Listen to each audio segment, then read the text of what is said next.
En la neurología hay ciertos diagnósticos que, la verdad, nos ponen a prueba todos los días. Y los trastornos neurológicos funcionales, o TNF, son definitivamente uno de ellos. Pero, ¿y si les dijera que estamos justo en medio de una revolución en cómo los entendemos? Hoy vamos a explorar una actualización que de verdad está cambiando las reglas del juego, desde fenotipos que no conocíamos hasta un modelo unificado que por fin, le da sentido a su fisiopatología tan compleja. Bienvenidos al canal educativo de la Escuela Militar de Medicina de México. A ver, para que dimensionemos esto, pensemos en nuestra consulta de todos los días. Uno de cada 6 pacientes nuevos que entra por esa puerta presenta un trastorno neurológico funcional.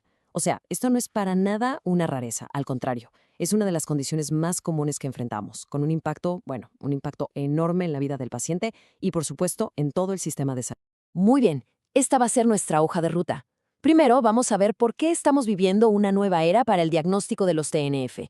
Después, exploraremos cómo el espectro de la enfermedad se está expandiendo, y mucho con nuevos fenotipos. Nos vamos a meter de lleno al fascinante modelo del cerebro predictivo para entender el porqué de todo esto.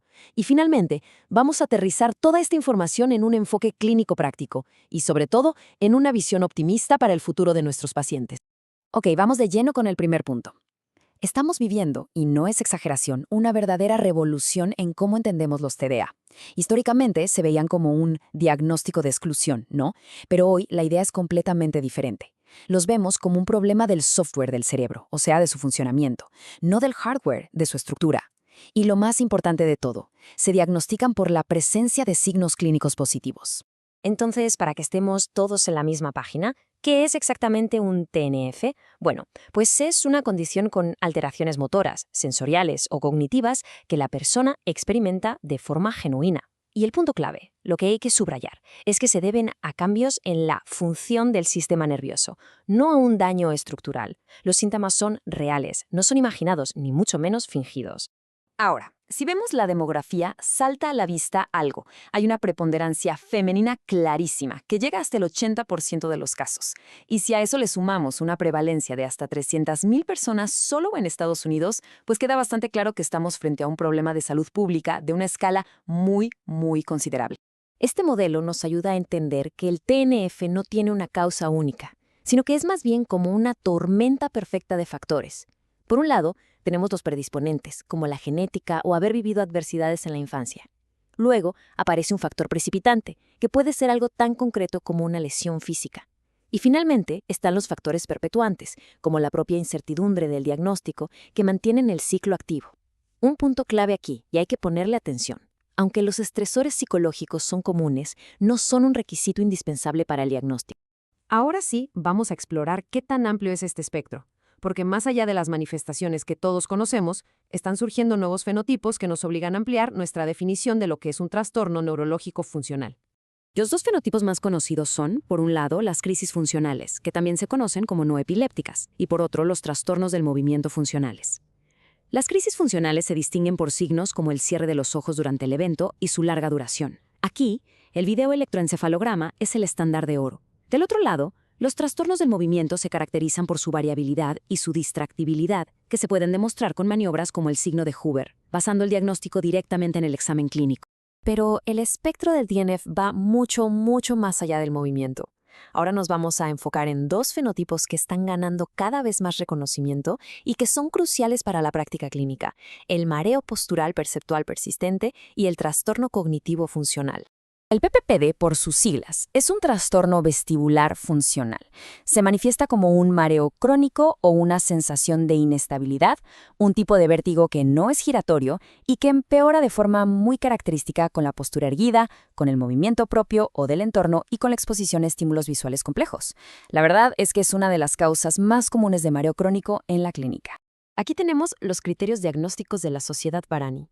Y el punto clave, el que nos da la pista, es el criterio B, la exacerbación por factores posturales, de movimiento y visuales. Justamente estos criterios nos dan una herramienta súper sólida para un diagnóstico de inclusión o rule-in basado en un patrón de síntomas positivo y muy reconocible.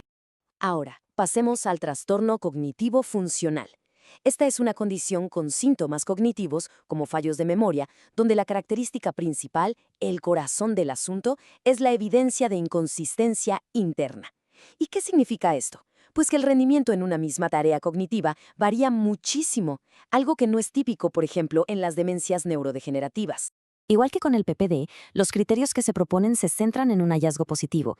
El criterio B, esa inconsistencia interna, es el signo clínico que nos permite diagnosticar esta condición con confianza.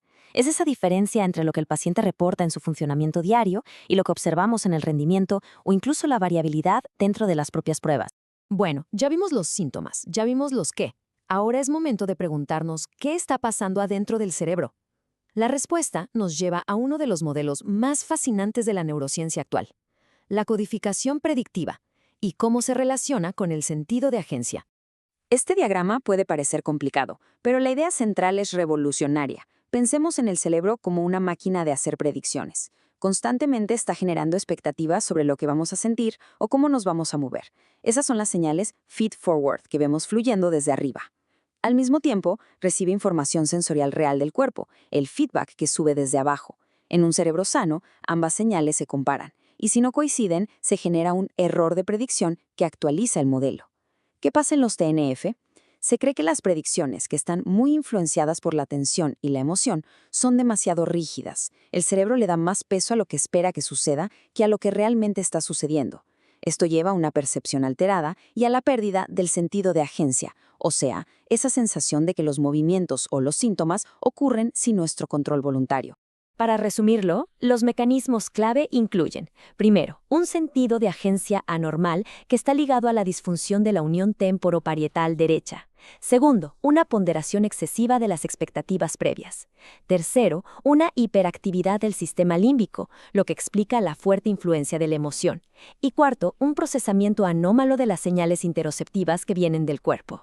Ahora, con esta nueva forma de entender la fisiopatología, nuestro enfoque clínico tiene que evolucionar. Así que vamos a ver cómo podemos aplicar todos estos conceptos en el diagnóstico y en el tratamiento, basándonos siempre, claro, en la evidencia que tenemos disponible. El punto crucial, y de verdad vale la pena repetirlo, es el cambio a un diagnóstico rule-in o de inclusión. Ya no se trata de decir, bueno, todas las pruebas son normales, así que debe ser funcional. No, se trata de encontrar y de demostrarle al paciente signos clínicos positivos que son específicos del TNF. Esto valida su experiencia y nos da una base súper sólida para empezar el tratamiento. Comunicar el diagnóstico es en sí mismo un acto terapéutico. Es fundamental explicarlo basándose en los signos positivos que encontramos en la exploración. Hay que evitar a toda costa enmarcarlo como un misterio o, peor aún, culpar inmediatamente al estrés.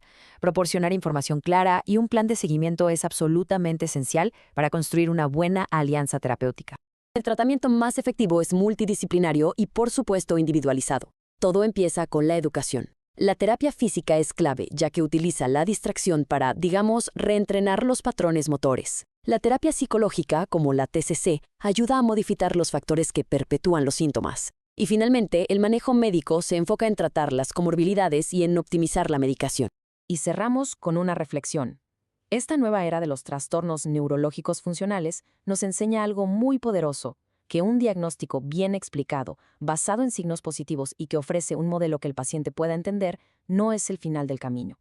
Es el primer y más potente paso hacia la recuperación. Es, al final, un mensaje de esperanza basado en una ciencia cada vez más sólida. Este video fue producido por el general de brigada médico cirujano Humberto Carrasco Vargas. Muchas gracias por su atención.